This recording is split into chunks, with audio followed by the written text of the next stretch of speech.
Okay, people, I am going to be talking about the differences between Singapore, Sydney, Australia, and Illinois and Texas. So basically, the reason I'm doing this is because I've lived in all three places. 4 places, right? That's 4. Yeah, 4 places. When I was 7 years old, I moved from California, where I was born, to Singapore. About 7 years later, I moved to Sydney, Australia. Almost 2 years later, I moved to Illinois. And then about 2 years later, after I graduated, I moved to Texas, and I am here now in Texas. So it was going to be fun. So the reason I'm not going to be talking about California in this video is because I don't remember 99.9% of it when I was there, living there. But I remember Singapore, Sydney, Illinois, and obviously Texas because I live here now. Anyway, so when I moved to Singapore, I obviously a culture shock. It's very different there. Singapore is known as a city-state. It's as small as a city. It is one city and it is a country. It is an independent country. It is a very young country. It was a very young country when I moved there. Still is very young compared to the U.S. Anyway, things I absolutely love about Singapore. There's a lot of them. Public transport is absolutely so easy to use. Basically, what you do is you get this card called an EasyLink card, and you just add money to it and use it on the trains, you use it on the buses, you use it on the trams, like everything. And there's not too many trams, but there's like sky trams, type things like that. It's not trams like in San Francisco, not like that. Anyway, you would use this card on absolutely everything, and sometimes you could even use it for taxis. I don't know how that worked because I never used it like that, but dude, you could use this card everywhere for public transport. Most people in Singapore do not have cars. They use public transport every single day, even if you are in a business. Because the country is so small, it is so easy to get around with public transport. There's public transport everywhere you go, except maybe the very outskirts of Singapore. And I love taking public transportation. When I was in school, in elementary school and middle school, that's when I was living there, I would take public transportation all by myself, and my sister, who is 2 years younger than me, would also take public transportation all by herself. And sometimes I would fall asleep in the bus, and I would have to figure out my way back to school, because I was trying to get to school early in the morning.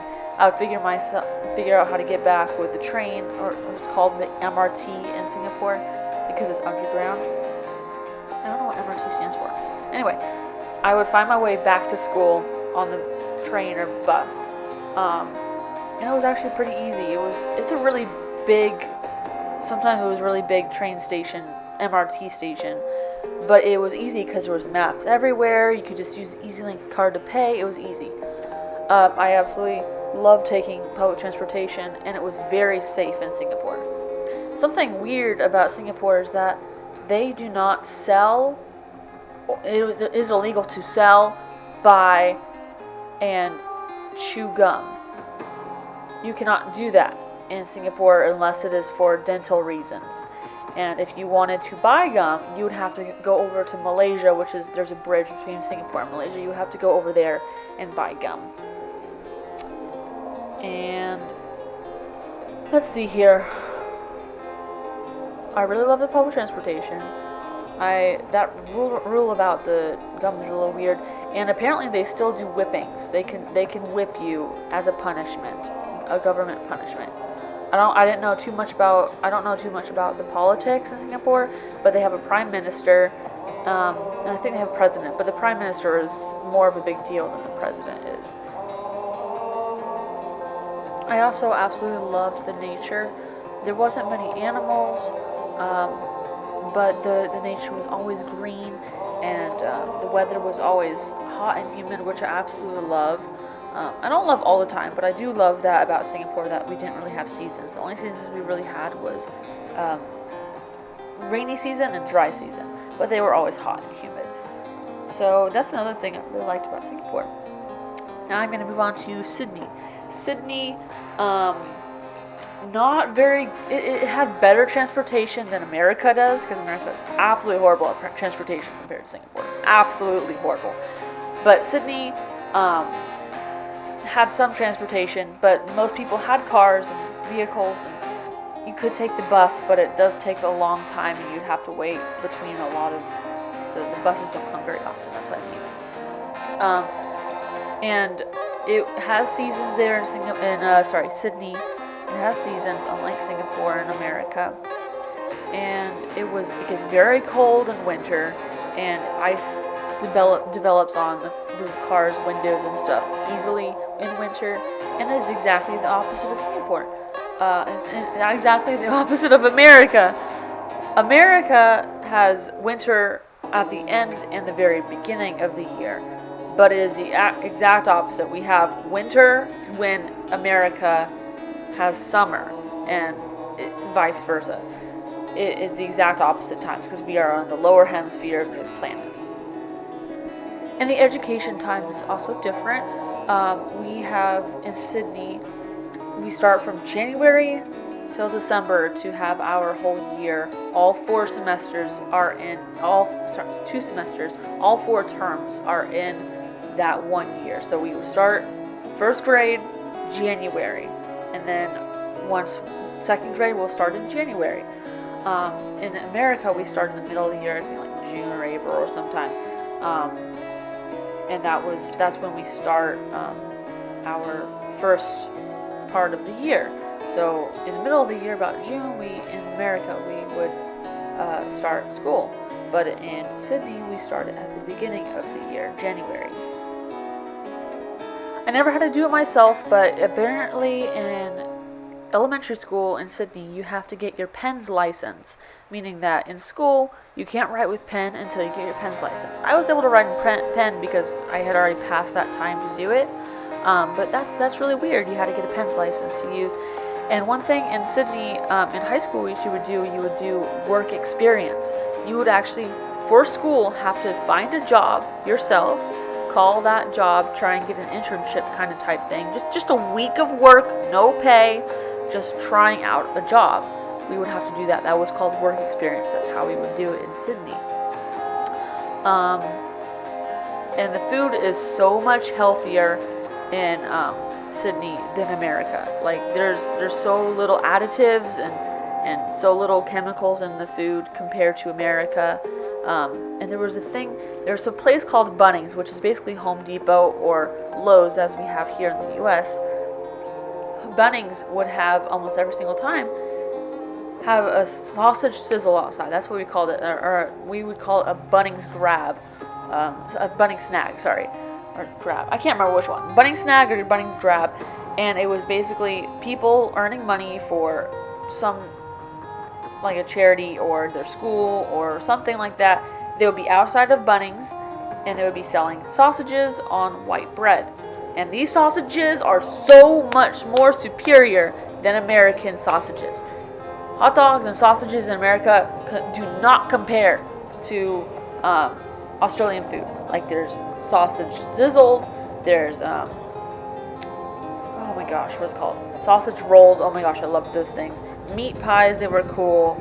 Lamingtons, which is like a brownie. It's like a little cake with like coconut on it, coconut shavings on it. It was good.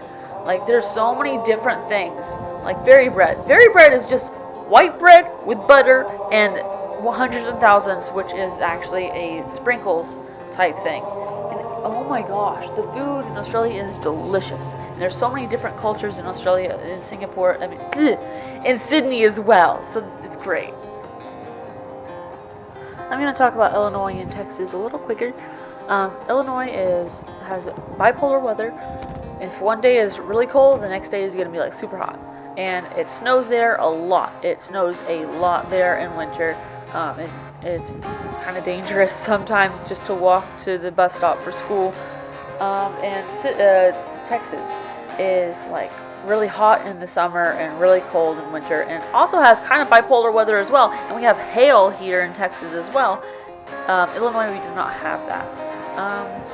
but it's American. I always lived in the suburbs, in Illinois and Texas, and transportation is nothing like Singapore and Australia. We don't really have buses and trains anywhere in these places very easily. They're really big places, and we just don't have that in America. Yeah, there's a. I like Illinois, but I absolutely hate winter. I like Texas. Again, I absolutely hate winter.